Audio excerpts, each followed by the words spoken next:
getting it in.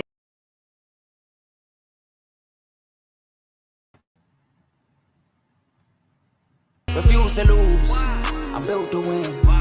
Apply myself, I filled it in. No time for the doubt, they counted me out, I'm getting it in. Yeah. No time for no loss, I'm paying the cost, I'm in it to win. Yeah. Refuse. Bond, it can't be diffused. If you ain't thinking the same, then we playing by different rules. You can't see the vision, we living at different views. Until we complete the mission, keep getting up, never snooze. I walked a mile in my shoes, had the mind of a fool, chasing diamonds and jewels. Trust me, I was confused. Started minding my business and used my mind as a tool. Ended up finding my purpose and found the time to get to it. They told me I couldn't do it. They told me I couldn't make it. They sold it, could never break it. That's sadly mistaken. I need a piece of the pie. I want it so bad I can taste it. They told me like told me, keep on running. Toes they gon' take them. Refuse to lose, built to win. Apply myself, I filled it in. No time for the doubt, they counted me out, I'm getting it in. Yeah. No time for no loss, I pay for the cost, I'm winning to win. Yeah. Refuse to lose, I'm built to win. Apply myself. Welcome back to CTC. I'm your gracious host, Carl, and I'm back for another episode. And as you can see from my name, I got a banner. You can't see my name. As you can see from my name, sorry I'm late. But if you was on CTC, you see I posted a short about yesterday's games. Predicted both of them right. I figured both of them would be blowouts. Texas State wins in blowout fashion against Troy. Sam Houston State wins in blowout fashion against UTEP. But I'm here to recap week 5 finally. And then in a couple hours, I already got it written up. I will preview tonight, week 6 tonight. Like I said, got it written up for you guys, so it'll be up shortly. But before I go on with this week 5 recap, I'd like to ask you like, comment, share, subscribe. It helps the channel. It helps the network. It helps my channel, CTC, by way of the Refuse to Lose network. We also got shows on the network. We got the main show, which should be live at 7 o'clock tonight, featuring Joe, Tomo, and Dave. We have BWT, Baseball with Teddy. All your baseball content through there. Shout out my Tigers. We 2-0'd the Astros. We currently play Cleveland starting tomorrow in the AL, I believe the ALDS. So shout out my Tigers for advancing. Yankees got a series against the Royals. We have RBO, Real Ballers Only, featuring Vaughn. NBA content through there. NBA season right around the corner. We had some preseason games today. The Abu Dhabi game, I did not catch it. If you know, you know, but I did not watch it. But NBA season around the corner. We have FFC, Fantasy Football with Coach Coombs. All your NFL fantasy talk through there. Feel like you need a sleeper. You need to make a trade. You need somebody to help your team out. Listen to FFC. We got Kings Talk with Joe Jordan. Again, another NBA show, but this is just strictly Sacramento Kings. So if you're a Kings fan or if you want to learn about the Kings, tune in. Dave's Doghouse, highlights and lowlights of sport. He made my Tigers dogs. He made Kalen DeBoer a dog. So highlights and lowlights of sport. We have Unfazed featuring Joe and AJ every Tuesday, 9 o'clock Eastern, 8 o'clock Central. Been a lot of NFL talk. I know NBA will come into play once it starts, but it's been straight NFL so far. Just giving their thoughts about the NFL week to week. We have in the red corner, shout out to Tomo, Ty, and Ricky, boxing channel. So all your boxing news goes through there. And I believe that's all the channels that this show has to offer. Please like, comment, share, subscribe on all those shows. So, it helps the channel. It helps the network. It helps those shows grow as well. If you like what you're listening to, stick with us. Now, we got to start off with Friday night. And what a crazy night Friday night was, from a failed almost Hail Mary, very questionable, to a block kick that led to a touchdown because of an illegal substitution because a guy ran on the field. I'll talk about all that coming up. But first, we got to talk about Virginia Tech at the U, Kyron Drones versus Cam Ward. If y'all remember him, Shador and Cam, they all worked out together in the summer. They knew this game was coming. And it was a great game. It was a great game. I picked Miami to win, and it looked real bleak for a while, but Miami was able to pull it out 38-34 at home. Miami would start with the ball, but Cam Ward would then fumble, which would lead to a 25-yard Benji Go-Snell touchdown catch. Then Miami would just come back on the field and march right down the field and score an 18-yard Jacoby George touchdown catch, set up by an Elijah Arroyo 45-yard catch. Virginia Tech, Kyron Jones would then throw an interception, which would lead to an Elijah Arroyo 43-yard touchdown catch. And this is honestly where I thought is over. I thought, man, they went up. The offense is moving perfectly fine. It's over. Virginia Tech ain't got enough offense for Miami is moving easily on this defense. I thought it was over. And then, y'all know I'm a degenerate. Full disclosure, I did bet the first half team total of Virginia Tech over 7.5. He threw the pick. I think they punted and stuff like that. I was like, oh, they're not going to get one more score. They was moving the ball. I think he punted. Moving the ball, I think he fumbled or pick, something like that. I'm like, man, they're not going to score. This is not about to happen. Like 7.5, we just need one score. But then Miami Cam Ward would then throw a pick, which would lead to a 55-yard by Shul Tootin touchdown run, which got me my over. Virginia Tech would then score a 20-yard Jalen Lane touchdown run to go up 21-14. Stephen Gosnell would put an 18-yard catch on that play to set that up. And then Virginia Tech would score a 57-yard field goal. Miami would score a 56-yard field goal. And then your halftime score would be 24-17, Virginia Tech. Virginia Tech would start the second half with a 52-yard field goal. Miami would start the second half with a Cam Ward interception again. But that turns into a turnover on downs on 4th and 3 for Virginia Tech. Harrison St. Germain, a 1-yard catch for a loss, or a loss of 1.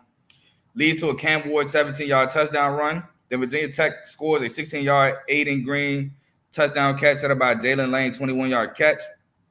Miami would then score a 6-yard Cam McCormick touchdown catch set up by Samuel Brown, 25-yard catch. And then Miami will score a 1-yard Isaiah Horton touchdown catch set up by Riley Williams, 26-yard catch. And that would lead to the final play. The Virginia Tech failed a Hail Mary. It was ruled incomplete. Time had expired. Miami would hold on to win 38-34. The Hail Mary, man, it was even seeing it on Twitter after like watching it live and seeing it slow down. It was tough to call. I don't know what I would have called it. I think calling it incomplete, making it tough to call, I think that's the right move. But Virginia Tech loses a heartbreak fashion. Miami stays undefeated. It was a great game. Virginia Tech put up a lot more points than I and maybe most of America thought they would put up. 72 combined points in this game. So a high scoring game, but I believe Virginia Tech is now 2-3 and Miami is now 5-0. Miami's holding on to that top 10 ranking. But then we got to move on to another game where I bet Washington to win on the road against Rutgers. I didn't bet it, but I mean my pick for my preview was also Washington. I did bet my preview pick, but I meant to say my pick. Washington loses 18-21 in heartbreaking fashion against Rutgers. Washington would start with a turnover on downs, 4th and 9, passes incomplete, which would lead to a 3-and-out punt, so no harm, no foul. Then Washington would score a 22-yard field goal. Rutgers would score a 1-yard Kyle Monunga touchdown run set up by Chris Long, 19-yard catch. Washington would miss a 42-yard field goal, which would lead to a 3-and-out punt. Rutgers would then score a 15-yard Ian Strong touchdown. Now, the reason why they scored this touchdown is because Washington blocked a 38-yard field goal, right? Blocked it, recovered it. Don't matter, it's 4th down anyway, but they blocked it. A Washington player, I don't remember who it was on the sideline. He was celebrating, but lost, I guess, where he was on the field and was running on the field while the recovery was happening, which I don't even know how that works. I feel like that's more so after the play thing, but whatever. Illegal substitution is called. Rutgers is awarded a first down. There's a 5-yard penalty. It was 4th and 5, 4th and 4 around that. They get the first down, and the very next play, they take a shot to Ian Strong for a touchdown goal ball. He catches it. They go up 14-3 instead of being down 7-3 with the ball. Then Rutgers starts the second half with a 3-and-out punt. Washington starts the second half with a turnover on down. They get all the way down to 4th and goal, and they have an incomplete pass, but that would lead to a punt. Then Washington would score a 51-yard Denzel Boston touchdown catch set up by Decker DeGraff, 21-yard catch. Then with 10:57 left in the 4th quarter, Rutgers scores a 37-yard Samuel Brown, the 5th touchdown run, which was set up by a face mask. Washington will miss a 37-yard field goal, which will lead to a 3-and-out punt. Then Washington will score a 12-yard Denzel Boston touchdown catch set up by Denzel Boston 30-yard catch, and the 2-point would be good. They would get the ball back, and as time expires, Washington misses a 55-yard field goal, and that'd be a ball game. Washington missed 3 field goals. Washington had a 10-point swing with the blocked field goal illegal substitution call. Washington just killed themselves. They shot themselves in the foot. They shot themselves in the foot all game. This is a game that Washington should have won. But, again, costly mistakes, not executing, is going to cost you every time. You give teams new life, not once, not twice, not 3 times, but 4 different times, you bound to lose. So, Washington lost again. They should have won. Just got to regroup, got to get ready for Michigan this Saturday. But, man, I feel like I was on the right side of that game. I do. Now we're going to move on to Saturday. Saturday had some blowouts. I'm not going to lie. It was on the right end of some, on the wrong end of some. We had some close games. We had an upset. First game we talking about was an upset. Kentucky upsets number 6 Ole Miss. Well, at the time, number 6 Ole Miss. On the road. Speaking of, I got to do poll talk at the end of this because I forgot to do poll talk. But on the road, they upset, at the time, 6 Ole Miss, 20-17. Now, Ole Miss will start with a 1-yard Henry Parrish touchdown run. Set up by Trey Harris, 39-yard catch. And I'm like, all right, cool. This is what Ole Miss is going to do. This is their first real test. They're going to come out and show people it don't matter that the first 4 games, we really didn't play competition of this stature. We're going to show people it don't matter who you put in front of us. We're going to score. Then Kentucky will start with a 27-yard field goal. Then it will go no scoring until 27 seconds left in the second quarter. Kentucky scores a 5-yard Dane Key touchdown catch, set up by a 24-yard Dane Key catch. So they go up 10-7. Kentucky then starts the second half with a 3-and-out punt. Ole Miss will score a 31-yard field goal. Then Kentucky scores a 48-yard field goal. And then Ole Miss, Trey Harris fumbles, which will lead to a punt. And then Ole Miss scores a 48-yard touchdown to touchdown Trey Harris. And it's 17-13. Then I'm like, all right, you got 3 possessions in the second half where you got a field goal. You got in the red zone and fumble. And then you scored a touchdown. Ole Miss has finally figured out this Kentucky defense. They were going to not score again for the rest of the game. They leave Kentucky hanging around, and when you let a team hang around, sometimes you lose. And in this case, with 2:25 left in the fourth quarter, Kentucky scores a 2-yard Josh Cadis touchdown run set up by Barrion Brown, 63-yard catch, and then Ole Miss will miss a 48-yard field goal wide left, which will lead to the end of the game. Like I said, man, I thought Ole Miss offense started to pick it up in the second half. It went radio silent right after that touchdown. Kentucky found a way defensively to stay in the game. Shout out Kentucky defense. It has been good.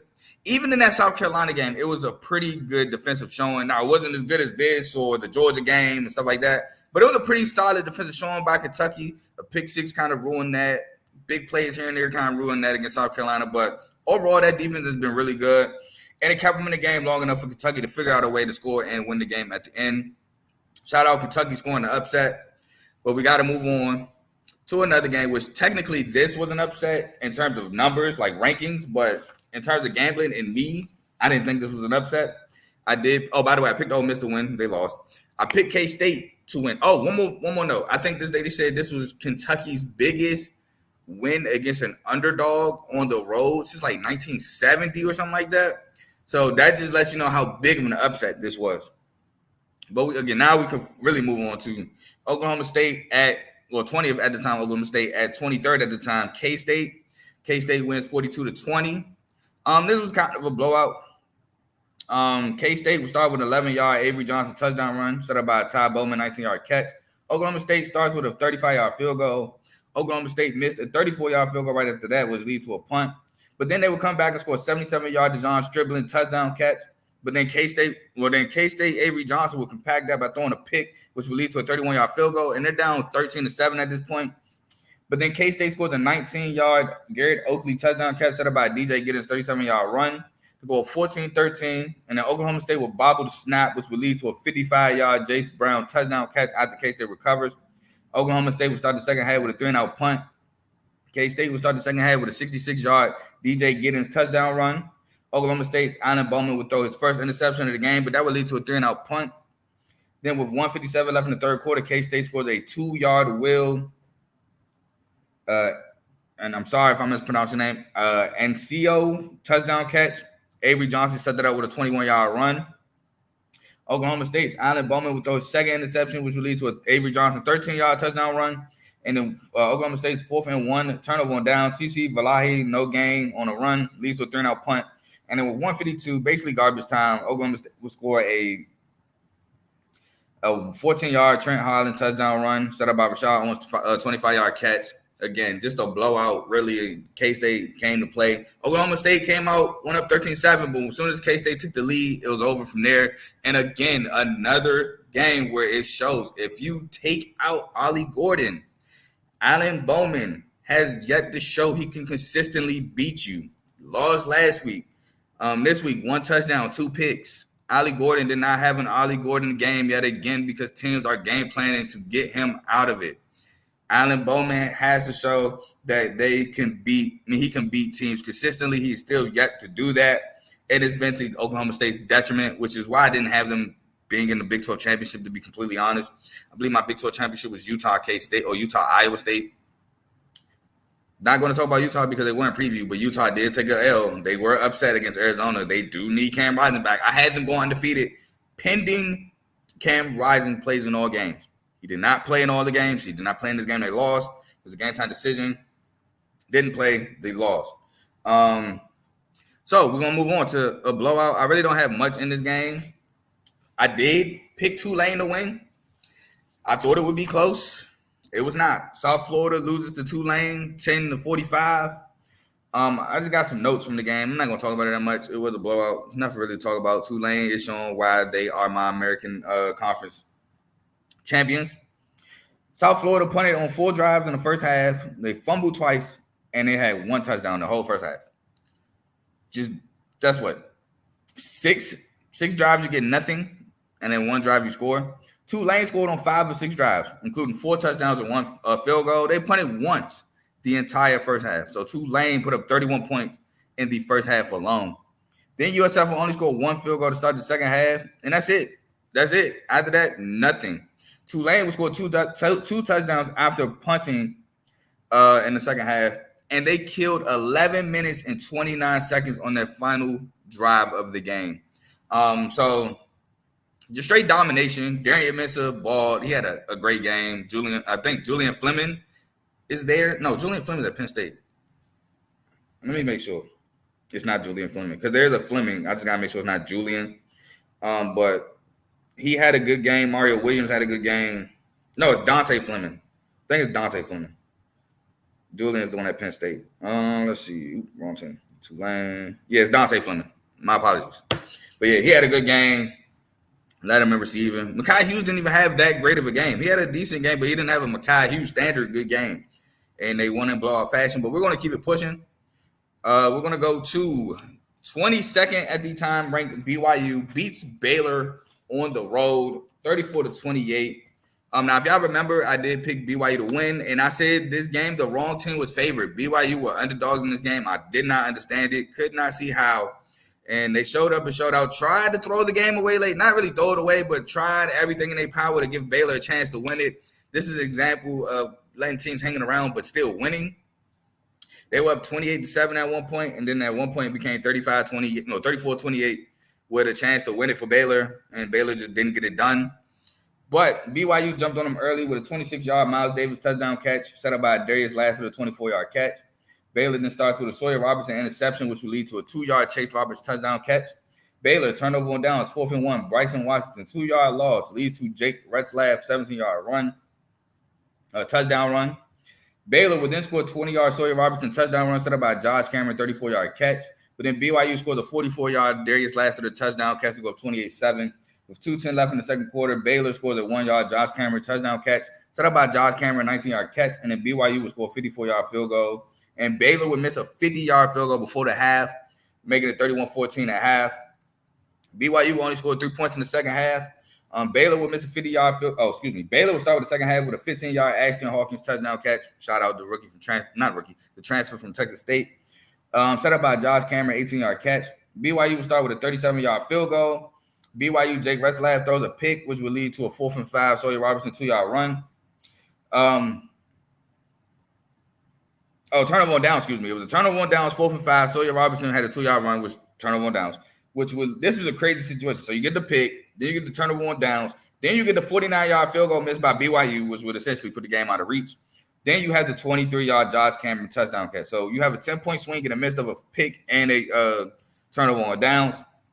There was 4:01 left in the fourth quarter. BYU Jake Retzlaff throws another interception, which leads to a turnover on downs, 4 for 6 passes incomplete, which will lead to a 3-and-out punt. This is what I was talking about. They threw the pick. They were down 34-28. Then they get a turnover on downs, but it goes nowhere. Like, immediately goes backwards. After Bruh dropped, I think the linebacker dropped a pick on 3rd down. They get to stop on 4th. Go backwards, punt the ball, and then Sawyer Robertson would throw the pick to lead to the end of the game. Just a crazy ending. Game should not have been as close. Again, they were up 31-14 at half, 28-7 at one point. But Baylor defense did a good job. BYU only scored 3 points. Baylor defense only gave up 3 points, caught 2 picks, was able to keep Baylor in the game while Baylor offense tried to take the game away, but BYU held on to win. Shout out to BYU boys. They still are currently undefeated. Now we got the last game at noon. I did pick Indiana. I call them the Fighting Signettis against Maryland. They won this game 42-28. Now this game was kind of not similar to BYU Baylor, but similar like in terms of how it played out. But it was kind of similar in terms of like, how do I want to say this? When Indiana was scored, Maryland was scored. But other than that, Indiana defense played flawless. It just was like as soon as Indiana was scored, like, all right, let's let them score. It was just weird, but I'll talk about it. So Indiana starts. Curtis Rourke starts the game with 2 picks, by the way. Didn't throw a pick all year. Starts with an interception, which will lead to a 3-and-out punt. Then Curtis Rourke throws another interception, which will lead to another 3-and-out punt. So Indiana defense is doing a great job to cover their quarterback. Finally, Indiana scores a 1-yard Miles Price touchdown catch, set up by a 22-yard Miles Price catch. Maryland would then score Caden Prather 33-yard touchdown catch, set up by Romeo Henry 16-yard run. Excuse me. With 5:07 left in the second quarter, Kalen Black will fumble, would lead to a 3-and-out punt. So the defense is doing a good job of covering for Indiana's offense's mistakes. Then with 38 seconds left in the second quarter, Indiana will score a 27-yard Omar Cooper Jr. touchdown catch, which was a crazy catch, by the way. Set up by Omar Cooper, 27-yard catch. Then Maryland will start the second half with a 6-yard Dylan Wade touchdown catch, set up by Shalik Knox, 27-yard catch. Indiana will start with a 19-yard Justice Ellison touchdown run, set up by Miles Price, 41-yard catch. And then Maryland will respond with a 75-yard Roman Henry touchdown run. Now, set up by the refs, not on purpose. I'm not saying it was on purpose, but it's football sometimes. Sometimes the refs, they got to be in position, and sometimes in position is in the way. It just happens. Nothing dirty, nothing cheating, nothing like that. It just happens.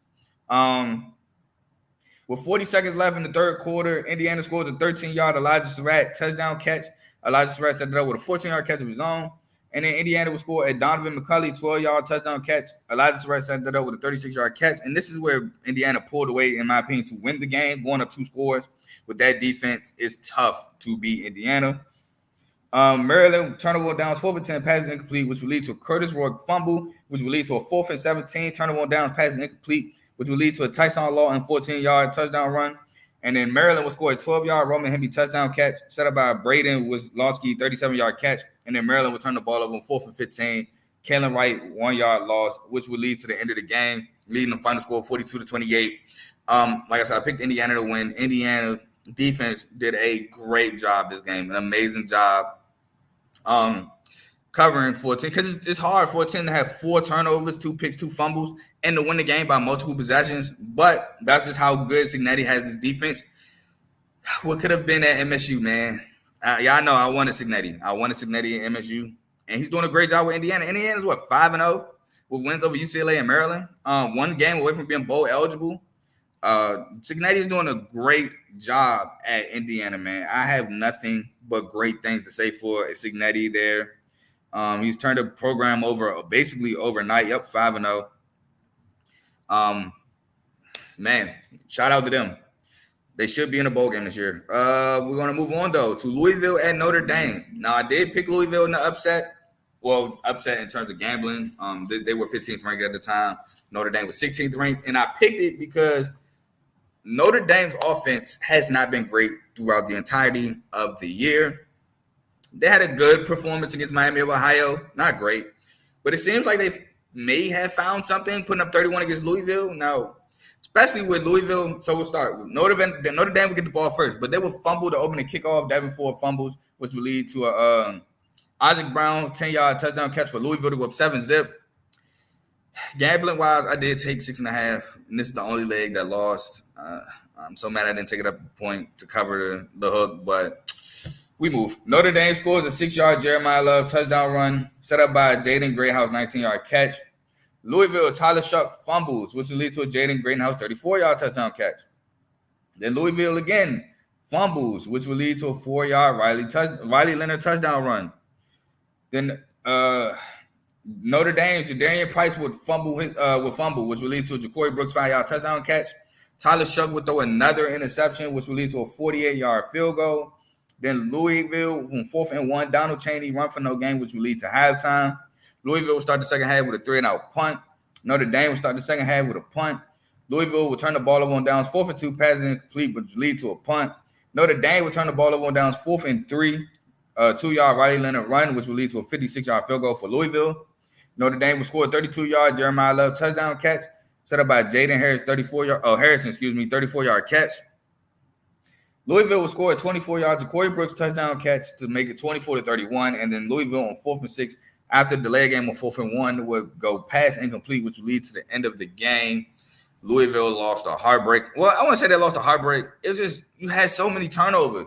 You had 2 picks, Tyler Shuck. I believe he had threw no picks throughout the year until this game, which has been kind of a theme this week. You had 2 fumbles. Tyler Shuck fumbled 1, and then you had the fumble, which led to a Riley Leonard touchdown. Oh, no, I think Tyler Shuck threw 1 pick. Yeah, he threw 1 pick.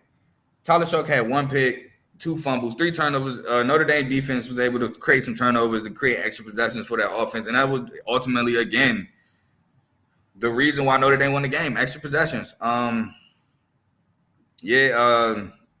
else for real. Riley Leonard did look better. He looked better. 17 to 23, 163, 2 touchdowns. Had some big plays. He led them in rushing, but I wouldn't say this Notre Dame offense is showing a great showing. No. Turnovers helped it look better, though. I will say that. But this Notre Dame offense would still scare me against better competition. We move on to Arkansas at Texas A&M. Now, I did pick Arkansas to win this game in upset. Texas A&M was ranked 24th at the time. And, again, I believe this is another game with turnovers. Who cost the team a loss, the road team a loss. It's going to be a thing for the 330s because we got Auburn, too. We got to talk about that. But Arkansas starts with a 75-yard Isaac Tesla touchdown catch. Starting off the gates hot. Texas A&M starts with a 3-and-out punt. But then Texas A&M will score a 58-yard Noah Thomas touchdown catch. Arkansas will score an 8-yard Jaquinton Jackson touchdown run set up by Devin Bale 25-yard run. With 9:39 left in the second quarter, Taylor Green will fumble. 1 turnover leads to a 5-yard Marcel Reed touchdown run, which, by the way, Marcel Reed did start. Connor Wegman was a game-time decision. Did not start. With 1:31 left in the second quarter, Taylor Green interception. 2 turnovers leads to halftime. Texas A&M will start the second half with a 3-and-out punt. Arkansas will start the second half with a turnover on downs. 4th and 6, Devin Bell 5-yard loss leads to a punt. With 13:24 left in the fourth quarter, Arkansas scores a 45-yard field goal to go up 17-14. But then Texas A&M will score a 5-yard Trey Watson touchdown catch. Le'Veon Moss set that up with a 23-yard run. And it was 1:30 left in the fourth quarter. Taylor Green fumbles, which leads to the end of the game. It was a sack fumble. Nick Scorton, the transfer from Purdue, ices the game. The big-time transfer, by the way, ices the game. That is 3 turnovers yet again. 2 fumbles and a pick and a close game, which cost you the game. Again, I can't predict turnovers. I can't. I understand Texas A&M is the defensive team of the 2. Arkansas is the offensive team of the 2. I felt like Arkansas's offense was good enough to exploit the Texas A&M defense, which it was. It's just turnovers kill you every time, especially when you're on the road that brings the home crowd back in it. Can't have the turnovers. It's hard to win against turnovers, which makes that Indiana win looks even better. But again, Indiana was at home. These 2 teams that lost because of turnovers were on the road. You cannot give home team extra possessions. Gets the home crowd right back in it. You got to get the home crowd out of it. And how you do that is by finishing possessions, by scoring points. Kills them. It kills them. But we got to move on 2, 21st ranked Oklahoma at Auburn. Oklahoma somehow pulls this game out 27-21. Peyton Thorne and Auburn were having a great offensive game, moving up and down the field at will. And a pick six ruined all of that. I think Auburn would have won that game if it wasn't for the pick six, because they were driving on that possession. And Peyton Thorne, I even said it. I hate that I said it, but I said, man, Peyton Thorne is playing too good. He's playing too good. It's something that's bound to happen. Did I think a pick six? No, but I thought a pick. I ain't gonna lie. I thought a pick. I was like, Oklahoma's gonna get a chance. They're gonna catch a pick. Oklahoma just has to score. It was a pick six, though, and that was costly. Oklahoma offense did not have to try to win the game. They didn't. Man, look. That's the Peyton Thorne experience I be telling you about as an MSU fan, man. But let's talk about the game. So Auburn will start with a 3-and-out punt. Oklahoma will start with a 48-yard Michael Hawkins touchdown run set up by Brendan Thompson, 15-yard catch. Auburn turnover on downs, 4th and goal. Sam Jackson, the 5th. No gain. Leads to a 3-and-out punt. With 12:52 left in the second quarter, Auburn scores a Keandre Lambert-Smith 31-yard touchdown catch set up by Cam Coleman, 34-yard catch. Auburn would then score a 48-yard Malcolm Simmons touchdown catch, and Auburn would then miss a 27-yard field goal before the half. Right after missing a 32-yard field goal, they got blessed with an offsides. Well, not really blessed. That was just bad on Oklahoma. No discipline. Offsides. He missed on the offsides. They accept the penalty, make it closer. He missed on the second one. Just tough. Tough break if you're Auburn. Turned out to be a good break if you're Oklahoma. Oklahoma will start the second half with a punt. Auburn will start the second half with a punt. Oklahoma scores a 24-yard field goal. Auburn would then go right down and score a 1-yard Luke Deal touchdown catch set up by Cam Coleman, 42-yard catch. Oklahoma turnover down on 4th and 10. Michael Hawkins sack leads to a 51-yard field goal miss by Auburn, which will lead to a 2-yard Javonte Barnes touchdown run, and the 2-point would be no good for Oklahoma. Makes it 21-16. Auburn, Peyton Thorne would throw the pick six to Kip Lewis, and the 2-point would be good to make it 24-21. Auburn's turnover on downs, 4th and 11. Peyton Thorne a sack, which will lead to a 39-yard field goal. Then Auburn has a chance late in the game, but does not get close enough for a Hail Mary. He throws it short, which is completed short of the end zone by like at least 10 to 15 yards. And Oklahoma would steal this game, in my opinion, 27-21. Now, although the pick six was bad, Peyton Thorne also missed a touchdown to Cam Coleman on the left sideline late in the game. I believe he threw I want to say it was like a fade or a post. He missed badly left side, which would have probably been a touchdown for Cam Coleman. It's just Peyton Thorne. I hate it for the guy because, again, he is a Michigan State transfer. I do hate it for the guy, but, like, it's self-inflicted. It's just self-inflicted, and I can't do nothing about that. He got to figure it out. He just has to figure it out. But moving on, I did pick Oklahoma to win. I picked Arkansas to win that one. I picked Louisville. So moving on to the game I feel the most proudest about. Colorado upsets UCF. It turns the gambling like a mug. UCF was 14.5-point favorites. Colorado wins by 27. I don't think I wrote much. I didn't write much about this game because of how it went. I know Shedeur started with a pick. And then, they were hitting big play touchdowns. Like, they had the big play to Will Shepard. That's what he do, the jump ball he had. I think he had another big play to Trav. Then KJ Jefferson throws a jump ball against Trav. Like, what are you doing? Why are you throwing up a go ball or a jump ball against Travis Hunter? He's already arguably one of the best jump go ball or, one-on-one 50-50 ball players in college. He has ball skills out the wazoo for a D-back. I can't curse, so. And so why are you testing him? But him and Preston Haas, my guy from Liberty, got picks on the day. But on the notes I wrote, scored on 5 of 7 first half drives, had a pick, but then 3 straight touchdowns after that, then a turnover downs and then 2 field goals. UCF will only scoring 2 touchdowns, scored 2 touchdowns on 6 first half drives. The drives will go pick, touchdown, punt, punt. Colorado, second half defense. Yet again, I tell people about the second half defense. It's underrated. It's not getting the credit it deserves for how they are slowing people down in the second half. Pitched a shutout against Nebraska. I believe only gave up a touchdown or so against Baylor. Not yesterday. We're well off from Saturday. Saturday only gave up 7 points. Gave up 1 touchdown in the second half. And scored a touchdown of their own with a scoop and score. UCF had 3 turnovers in the second half, 2 fumbles, a pick, a turnover and downs, and a missed field goal. This Colorado second half defense has been phenomenal throughout the entirety of the year, and I feel like it's going unnoticed, but it's not going unnoticed by me. I will shout y'all out. Y'all have been doing an excellent job in the second half, holding teams, not letting them score. Y'all been doing a great job. Shout out Colorado's defense in the second half. But that's all I got for this game. This game was a blowout. Shedeur did his thing. Travis had a pick and a touchdown yet again. Easily a top 5 pick in my opinion. Baltimore make a move. But we got to go on to another blowout. I just feel proud about this one because I stuck with my preseason prediction. Currently, I'm 5-0 with Colorado picks. Preseason wise, I did go off script one preseason game, Colorado State game. I got fooled by I just felt like Colorado State was coming for revenge. They can pull it off. They did not. But preseason right now, I'm 5-0. I predicted them being 4-1. They only lost being in Nebraska in the preseason. So far, I'm correct. So shout out to them boys. Now, moving on to Fresno State and UNLV. I did pick Fresno State to win this game. Turnovers. Yet again, road team turnovers. 4 interceptions is unacceptable. Unacceptable. That's what Fresno State had. 4 interceptions in the entirety of the game. UNLV started off scoring 38 unanswered points. I heard to come back from down 38-0. Fresno State had 3 picks in the first half. UNLV scored on every possession in the second half. This game was over from the jump. Shout out UNLV. This defense, another opportunistic defense for UNLV. 4 picks against Fresno State. I think 3 picks against Kansas. Very opportunistic defense. They had like 3 picks against Houston, something like that. I know Jalen Catalon had like 2. Just very opportunistic defense so far. And they're going against the Syracuse team, who I will talk about later today around 6 o'clock. They're going to play at 7:30. I believe they're a 7:30 game. Or they might be. No, they're at 9 o'clock. Because Kennesaw State and Jack State 7. 7:30 is TCU Houston. They're at 9 o'clock game.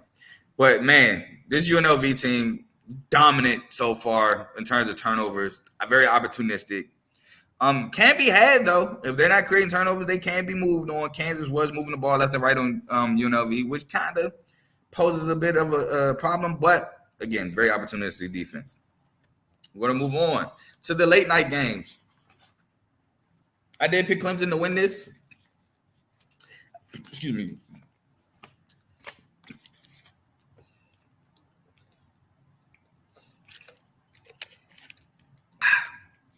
Did pick Clemson to win this. I did think Stanford could cover the 23.5, and they should have. But one thing I said in this preview, Ashton Daniels and these boneheaded turnovers. Again, that's a thing for this week. Turnovers. Threw a pick in the red zone. I think he fumbled in the red zone. They were able to move the ball against Clemson. Just could not finish drives. They were turning the ball over left and right. And you can't do that against this team, especially when Stanford's defense is susceptible to getting moved on. You keep that defense on the field for too long or keep putting that defense back out there, they're going to get scored on. And that's what Clemson did. Clemson won 40-14. Like I said, man, Ashton Daniels and these boneheaded mistakes in the preview, they showed up yet again on Saturday night. Clemson took full advantage. The notes I got, Stanford starts off with 3 turnovers and 3 punts. Only scored 1 touchdown in the first half. Clemson starts with 3 scores in the first half, a touchdown, a field goal, and a touchdown. Clemson rattles off 3 straight touchdowns in the second half. Stanford scores a garbage touchdown at the end of the game. I did put in a star note saying Ashton Daniels, these boneheaded plays killed Stanford yet again. And Stanford offense was moving in the beginning of the game, which was, but turnovers, man. But shout out Clemson. Clemson, again, I think Clemson got a bad rap for the Georgia game, which, I mean, it's Georgia, bro. Like, I don't think Clemson's on Georgia level. Not even close. They got to fix their offense. They need a better quarterback. They need a better offense to be on Georgia's level. But I think they are one of the best teams in the ACC. So with that being said, I think Clemson got a bad rap for the Georgia game, but they're showing that, hey, man, we still cream of the crop of the ACC. But we got to move on to finally, this game was supposed to be a blowout too, I'm not going to lie. Bama was blowing out Georgia to the point where I turned it off. I'm like, I'm not about to watch this game. I'm going to watch Penn State, Illinois. I'm going to watch Cincinnati, Texas Tech. I'll track it, maybe, which I stopped. I didn't. But I was watching Penn State, Illinois. I was watching Texas Tech, Cincinnati. Then Ace texted the group chat, Alabama folding. I said, nah, you're lying. Ain't no way. He said, I'm serious. I'll go on the game. I believe that's when Georgia took the lead with the Dylan Bell touchdown. I was like, oh.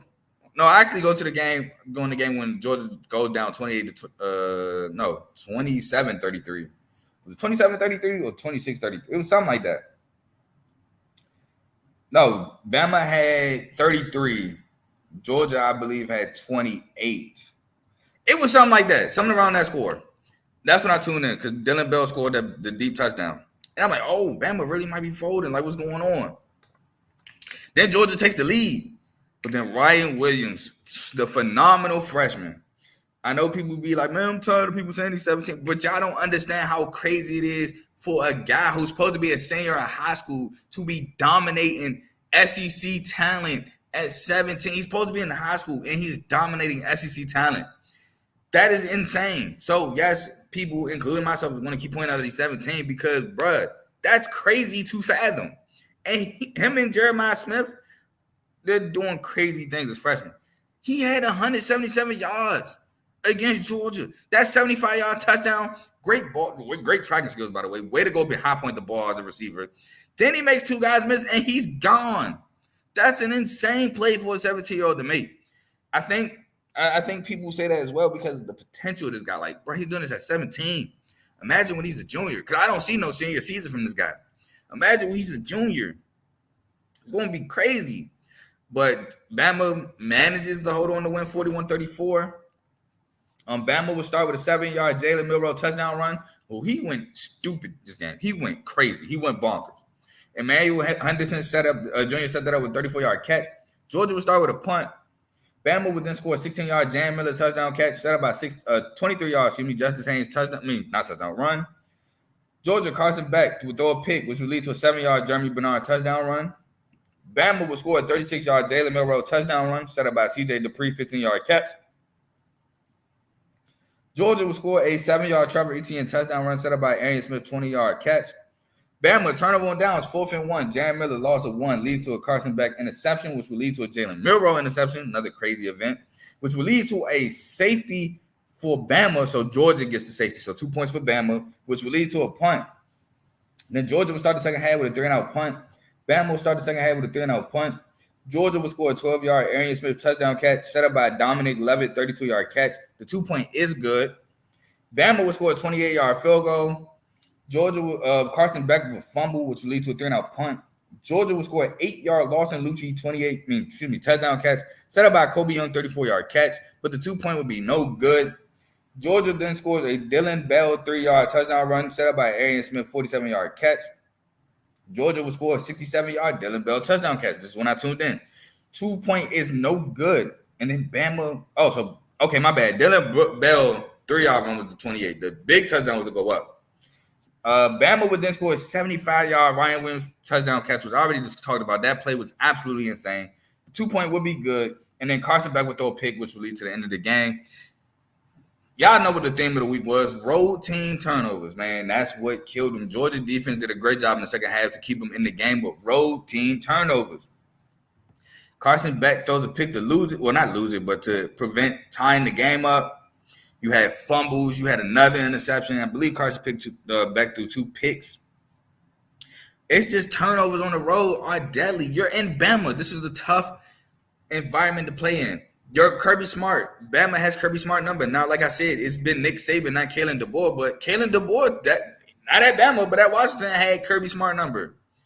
It's just, man, Carson Beck had 3 picks.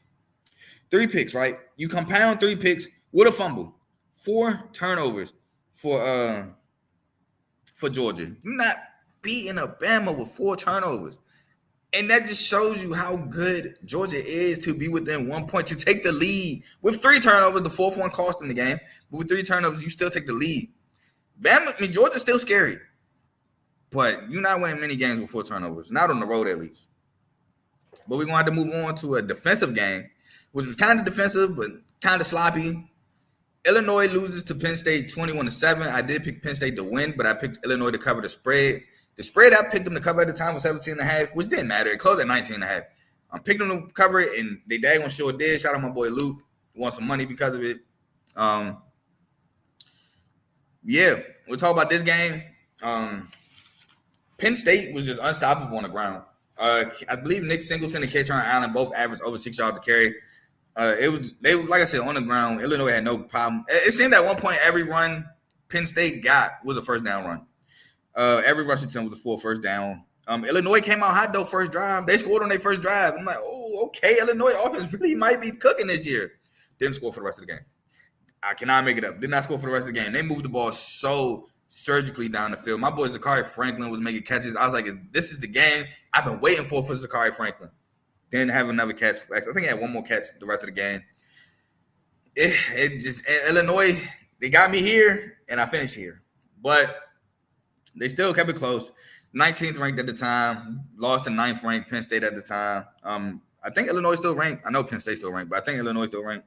But I got it right here. Katron Allen averaged 5.7 to carry, and Nick Singleton averaged 5.9 to carry. And then you had Bo Pabilla, which was the backup quarterback. He averaged 5.7. So just on the ground, you had 43 carries for 241 yards, and that includes sack yards too. So that's just an insane day on the ground for Penn State. But we'll talk about it real quick. Illinois starts with a 4-yard Carson Gould touchdown catch, set up by Zachary Franklin, 18-yard catch. Penn State will start with a 3-yard Tyler Warren touchdown run, set up by Trey Wallace, 20-yard catch. With 5 minutes left in the second quarter, Penn State misses a 40-yard field goal, which will lead to a 45-yard field goal missed by before the half. Penn State will start the second half with a 4-yard Nicholas Singleton touchdown run. Illinois will start the second half with a 3-and-out punt. Penn State, 4th and 3, turnover one down, Julian Fleming, 2-yard catch, leads to a punt. Penn State misses a 40-yard field goal, which leads to a Luke Altmaier interception, which will lead to a 5-yard Katron Allen touchdown run. Then Illinois, Luke Altmaier would then fumble, which will lead to the end of the game. I thought on that fumble, I thought bro was going to pick that up and score. I was like, please don't do the spread like this. Not like this. Don't back the spread like this, but he didn't. But yeah, like I said, kind of sloppy, kind of defensively. I would say mostly defensively, had his sloppy moments, but this is Big Ten football. Plain and simple, Big Ten football. But we go to defensively to no defense. Cincinnati, I did pick Cincinnati to win. Loses, I can't even remember who I picked. Let me find out. I didn't tell y'all who I picked in Georgia Bama. I want to say I picked Georgia. But I don't even remember. I picked Georgia. I picked Georgia to win. I write it down, so I hold myself accountable. But Cincinnati, 41, Texas Tech 44. Pick Cincinnati to get the upset. Cincinnati has been playing good ball, minus the game they blew against Pittsburgh. But Pittsburgh has been playing outstanding football as well, including the comeback against West Virginia. And I was looking good. I was looking sweet. I believe up 14-3. But then Texas Tech, another turnover game. Cincinnati, teams, I think they had 3 turnovers. They had 2. They do a pick six, and a fumble. Texas Tech had 1 turnover, but they didn't have a turnover for points. I don't remember it was on the points. But the pick 6 was heartbreaking. But this was an actually fun game to watch. It was a good game to watch. Taj Brooks is Taj Brooks. I've been saying it all year. I've been saying this since last year. I mean, if you watch college football, this isn't something that's rocket science or not known. People don't want to tackle Taj Brooks in the second half of games. You don't want to have to keep dealing with that guy running at you over and over and over and over again. Second half, he kind of has the Marshawn Lynch, Derrick Henry effect on defenses. I'm not saying he's that good. He's really good. But I'm talking about the effect. It's like Derrick Henry. Derrick Henry, Marshawn Lynch, they wear down on defenses. Taj Brooks wears down on defenses. Let's talk about it. Texas Tech will start with a 45-yard field goal. Cincy will start with a 15-yard Tony Johnson touchdown catch, set up by Xavier Henderson, 36-yard catch. He did fumble, but he got it back. Texas Tech turning one down, 4th and 1. Taj Brooks, 2-yard loss, which was, that rarely happens. But that would lead to a 42-yard Xavier Henderson touchdown catch. Then Texas Tech will score a 7-yard Coy Eakin touchdown catch, set up by Josh Kelly, 29-yard catch. Cincy, 3-and-out punt. But Josh Kelly would fumble for Texas Tech, which would lead to a Cincinnati 37-yard field goal. Texas Tech will score a 49-yard Coy Aiken touchdown catch, set up by Baron Morton, 26-yard run. Cincy will score a 1-yard Evan Pryor touchdown run, set up by Tony Johnson, 16-yard catch. Texas Tech will score a 1-yard Taj Brooks touchdown run, set up by Taj Brooks, 35-yard run. I believe Corey kind of got hurt in this game, too. Cincy will miss a 42-yard field goal before the half, making it tied at halftime at 24, I believe. Cincy will start the second half with an Evan Pryor fumble, which will lead to a 2-yard Taj Brooks touchdown run. Cincy will score a 26-yard field goal. So fumbling out of halftime with the ball, tie ball game. You fumble, leads to a touchdown, you're down 7. Down 4 with a field goal. Texas Tech would make it 7 again with a 38-yard field goal. And then Brendan Sorsby throws the terrible pick six to A.J. McCarty. Makes it a 14-point game. But then Cincy would come right back with a 71-yard Manny Covey touchdown catch. Then Texas Tech would score a 27-yard field goal. Cincy would score a 3-yard Manny Covey touchdown catch set by Tony Johnson, 18-yard catch. And then Cincy would miss a game-tying 51-yard field goal as time expires, losing 41-44. Texas Tech holds on to get the W. And shout out Ace, man. Ace is always high on Texas Tech. I even texted him like, bro, I'm done. I'm done going against Texas Tech. They're now 4-1. They're a good team. They're a good team. They've been finding ways to win games. Barrett Morton has been playing extremely well. And then you got the bulldozer, Taj Brooks, in the backfield. But we got to move on to our last game before I'm going to do poll talk and then major performances. I forgot poll talk, so that's on me. Oh, that's why I don't got the dang, banner. I'm going to create the banner as I talk about it. Boise State, currently still undefeated, currently top 25. Ashton Genty, currently the best running back in college football. Now, you had an argument between him and Ollie Gordon. It's no argument right now. This year's Ashton Genty, and it's not even close. Ashton Genty with another stellar performance, putting Boise State on his back yet again, as Boise State wins 45-24. Ashton Genty would get it started with a 64-yard touchdown run. I even said it, though. I said Washington State has been susceptible to the run, but they have a high-power offense, which I feel like they can match it. I believe I did pick Washington State to win. No, I picked Boise State to win. I did. Okay, cool. Cool. So I picked the right side. I picked Boise State to win because of the run game. I thought I picked Washington State, but I think if you go back in my preview, I think I picked Boise State to win because of the run game and how susceptible Washington State is to it. They're not going to be able to stop it. Ashton Genty ran for 200-some yards. But pick Boise State to win. I think I picked Boise State to win, Washington State to cover 7.5. I think that's what I said on the show. But like I said, he breaks off a 64-yard touchdown run. Washington State starts with a 14-yard Cooper Mathers touchdown catch set up by John Mateer's 52-yard run.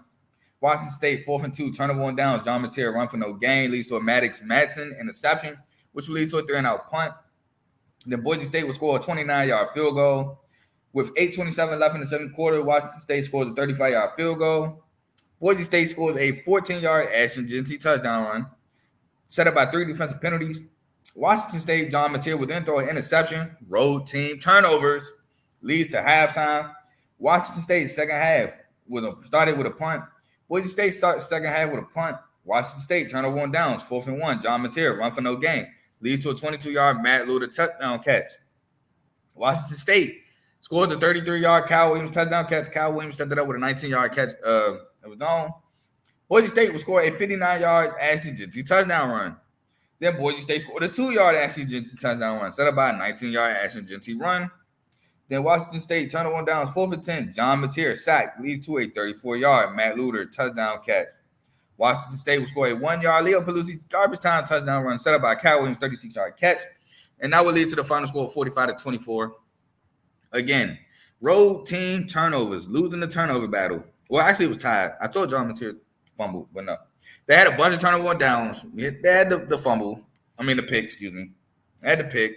But that at that time, but they can't stop the run. They can't stop the run. Boise State had 460 total yards. Out of that 460, 276 came on the ground. Cannot stop the run. They had 327-yard passes. It's just, man, Ashton Genty can't be stopped. It won't be stopped. Now, we got to do some poll talk. I'm done recapping the week. We got some poll talk, and then we'll move on to major performances. I know off rip, I wanted to talk about Bama leaping to number 1 and how I disliked it.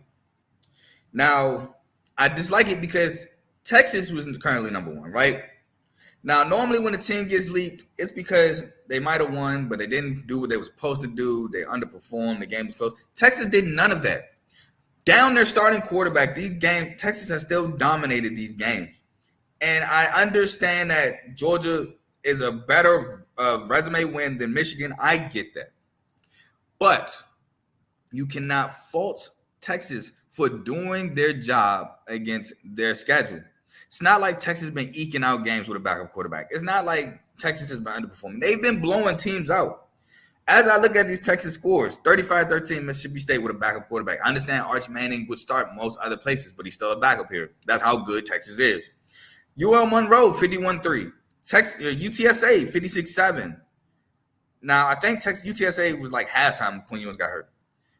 Now, other blowouts. This is with Quinn Ewers. 31-12 Michigan. Blowout. Handled their business. Did not allow Michigan to come back. Colorado State, 52-0. No chance. I get it. Again, Bama. Great resume win against Georgia. But they allowed Georgia to come back. Georgia almost stole that. 42-10 Wisconsin blowout. Cool. That game was close. South Florida, 42-16. That game was closer than what the final score indicates. Everybody knows that. Then 63-0 Western Kentucky. Great win. Blowout. Did what you're supposed to do.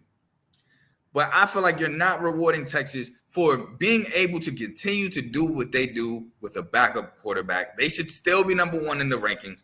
They should have that one beside their name. I feel like they're robbed of that. Bama should be 2, but that's my thoughts on it. I feel like Bama should be 2, Texas should be 1. Ohio State at 3, I'm fine with. Even though I feel like Tennessee should possibly be 3. I think Tennessee has the better resume wins. Yeah, Ohio State best one is Michigan State. We all know Ohio State blows Michigan State out. If not every time, mostly every time. And I'm an MSU fan.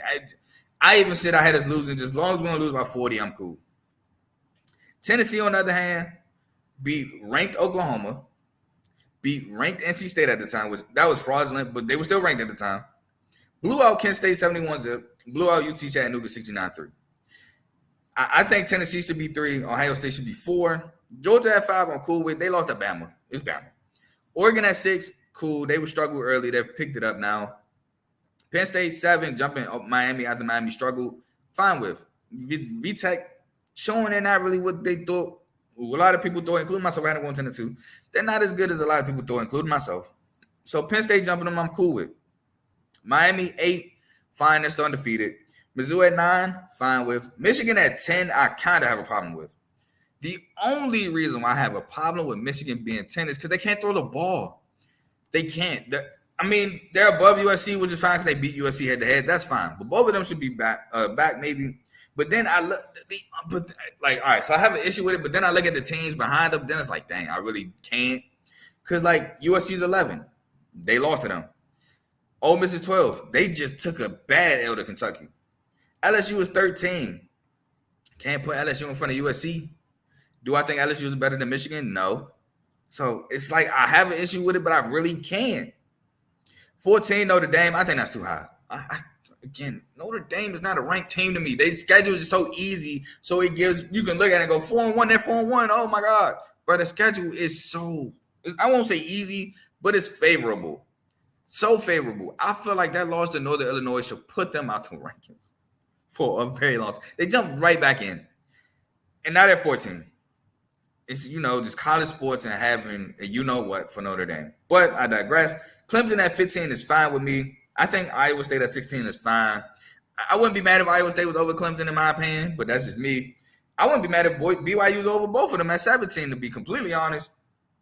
Utah at 18 is fine. They dropped 8 spots. They just lost. They don't have Cam Rising, so I feel like the drop is because of that. They'll rise back up.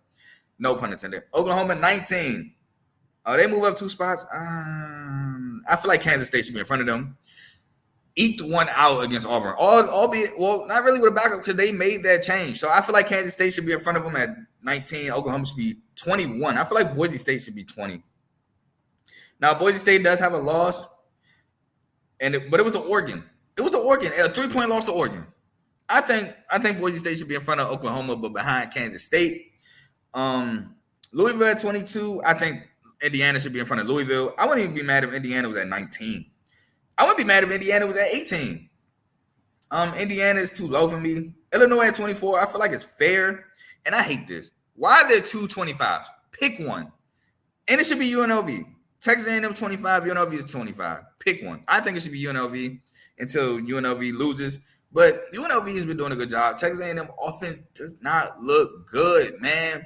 They should not have beat Arkansas. They lost to Notre Dame. I don't know. I'm taking UNLV. Arizona's like right outside the top 25. I'm not really. I know they beat Utah, but there's no Cam Rising. They look bad against K-State. Pittsburgh is the one I think should be outside the top 25. Boston College is outside the top 25. They're not ranked. I think Boston College is undefeated. I know they. No. Did Boston College lose? I think they did take a L. I can't remember who though. But I think Boston College, they lost their starting quarterback. Thomas Castellanos did not play. I understand they played a close one with Western Kentucky, but they had to rely on FIU transfer Grayson James. First game, he did not look good at FIU. I thought he would look better at Boston College. He did not. It's clear that Thomas Castellanos is the engine for that team, and they just lost. But I think right outside the top 25, it shouldn't be Arizona. It shouldn't. I'm sorry. Let me do this. ACC. I'm trying to, because I can't remember who Boston College lost to. I can't remember. They lost to Mizzou. They lost to Mizzou. I forgot. Mizzou is top 5, top 10. They should be top 25. I think Boston College should be top 25. I think they should be over Texas A&M and UNLV, to be honest. Sorry, but that's my thought on the polls. I think Notre Dame is way too high. I think Texas should be 1. I think Tennessee should be 3. I would not be mad at Indiana being at 18 or anywhere above where they at. I'm glad Illinois stayed ranked.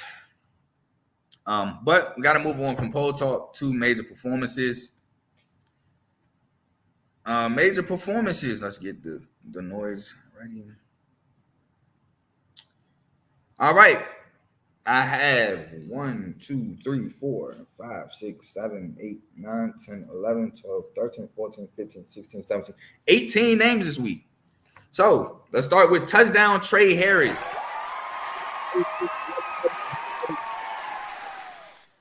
DJ 187 yards and a touchdown. Avery Johnson, quarterback, K-State, 19 to 31, 259 yards, 3 touchdowns, a pick. 5 carries, 60 yards for 2 touchdowns. So 5 total touchdowns for Avery Johnson. Josh Cameron, wide receiver, Baylor, 7 catches, 125 yards, and 2 touchdowns. Darian Mensah, quarterback, Tulane, 18 of 22, 326 yards, and 3 touchdowns. Jack Beck, becoming a regular on major performances. Wide receiver, TCU, 10 catches, 131 yards, and 2 touchdowns. Arian Smith, wide receiver, Georgia, 6 catches, 132 yards, and a touchdown. Jalen Milroe, Alabama, quarterback, 27 to 33, 374 yards, 2 touchdowns, a pick, 16 carries, 117 yards, and 2 touchdowns. So 4 total touchdowns. Not quite 500 yards, but close to it. I think 491 is the total, but insane. Ryan Williams, 6 catches, 177 yards, and a touchdown, including the game-winning touchdown for Bama. Manny Covey, wide receiver, Cincy, 6 catches, 100 yards, and 2 touchdowns. Taj Brooks, running back, Texas Tech, 32 carries, 172 yards, 2 touchdowns. Kyle Williams, wide receiver, Washington State, 9 catches, 142 yards, and a touchdown. Ashton Genty, running back, Boise State, 26 carries, 259 yards, and 4 touchdowns. Tez Johnson, wide receiver, Oregon, 11 catches, 121 yards, and 2 touchdowns. Friday night, Bashu Tootin, running back, 19 carries, 141 yards, and a touchdown for Virginia Tech. Denzel Boston, wide receiver, Washington, 6 catches, 125 yards, and 2 touchdowns. Jonah Coleman, running back, Washington, 16 carries, 148 yards. And Kyle Monunga, 25 carries, 132 yards, and a touchdown for Rutgers. And that'll be the end of the show today. I will be back probably within an hour, probably 5:30, for your weeknight, Friday night preview. I got it all written up, like I said. Just going to take some time real quick to gather myself, get ready for this preview tonight. And I will see y'all around 5:30. Can't wait for these football games tonight. But I'll see y'all in about an hour. Peace.